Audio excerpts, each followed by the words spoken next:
jelas di ayat 10. Hamba-hamba Tuhan yang memberitakan firman Tuhan, Roh Kudus itu hanya menghibur, perkataan yang membangun. Tuhan tidak membawa penghakiman. Siapa bilang di Matius Tuhan membawa pedang?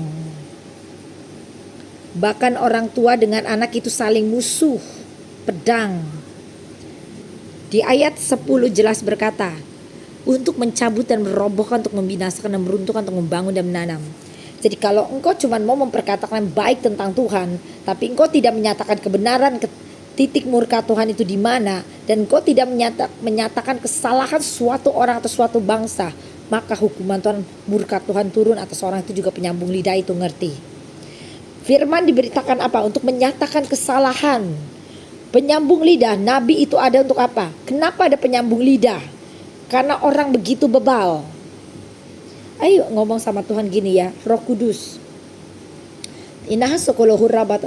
Ketika pas di kamar mandi tiba-tiba terlintas, Tuhan, sekalipun kau buat cancian mati kena kanker paru-paru, tuh mereka tidak sadar.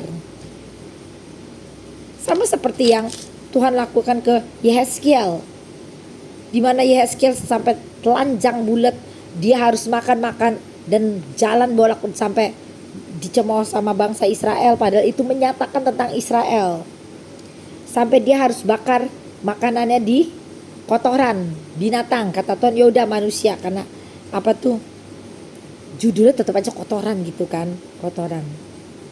Tapi sampai ngomong gini, Roh Kudus itu tuh kenabian tuh gak ada guna. Kenapa?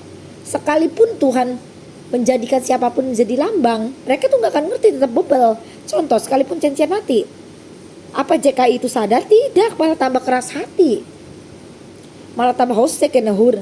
Apa hamba-hamba Tuhan sadar? Apa Ici sadar?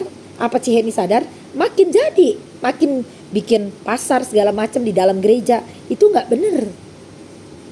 Sampai ngomong, kenapa Roh Kudus gak langsung datang aja dan menyatakan murkanya gitu, dan langsung ngomong ke hadapan orang itu untuk orang itu bertobat? Itu pertanyaan Ai.